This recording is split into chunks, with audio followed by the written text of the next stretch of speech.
Paano kung ang mga dayuhan na nangakong magdadala ng kaayusan at pagbabago ay naging dahilan ng pang-aapi at pagsasamantala? Paano kung ang tahimik na bayan ng Leyte ay naging saksi sa isang mapusok na himagsikan? Ito ang kwento ng Dagami Revolt, ang rebelasyong bumulaga sa mga Kastila at nagpakita ng tunay na tapang ng mga Pilipino. Sa episode na ito, alamin natin ang detalye ng isang makasaysayang pag-aaklas na nag-ugat sa pang-aabuso at pagmamalupit ng mga dayuhang Kastila.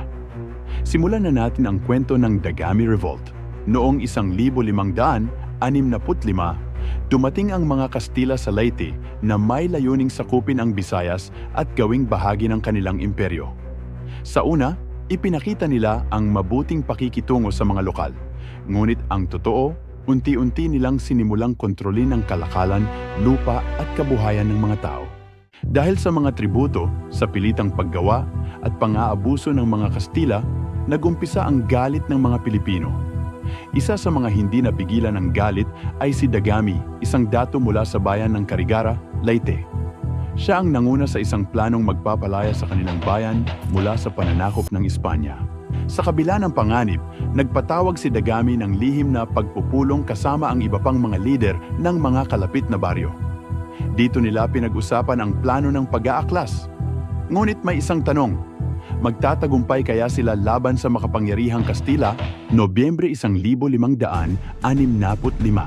Sa araw na ito, sinimulan ni Dagami at ng kanyang mga tauhan ang kanilang plano. Ang layunin, patayin si Miguel Lopez de Legazpi, ang lider ng mga Kastila sa rehiyon. Pero bago nila maabot si Legazpi, isang Kastilang sundalo ang kanilang napaslang. Ang insidente ay mabilis na kumalat at ang mga Kastila ay agad na nagpadala ng karagdagang puwersa. Subalit, hindi nagpatinag si Dagami. Inilunsad niya ang mas maraming pag-atake sa iba't ibang bahagi ng Leyte.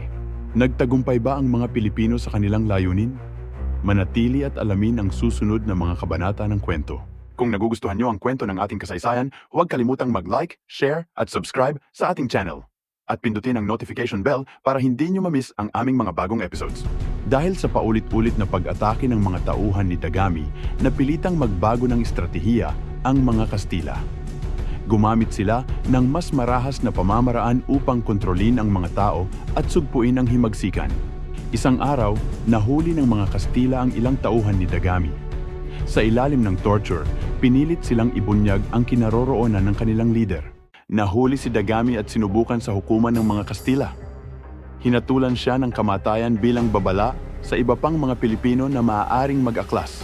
Bagamat si Dagami ay namatay, ang kanyang tapang ay hindi kailanman nakalimutan. Ang kanyang paghihimagsik ay nagbigay inspirasyon sa iba pang mga pag-aaklas sa buong Visayas at Luzon. Ang Dagami Revolt ay isang paalala na kahit gaano kahirap ang sitwasyon, may mga Pilipino pa rin na handang lumaban para sa kalayaan at karapatan. Ang kwento niya ay patunay ng ating katatagan bilang isang lahi.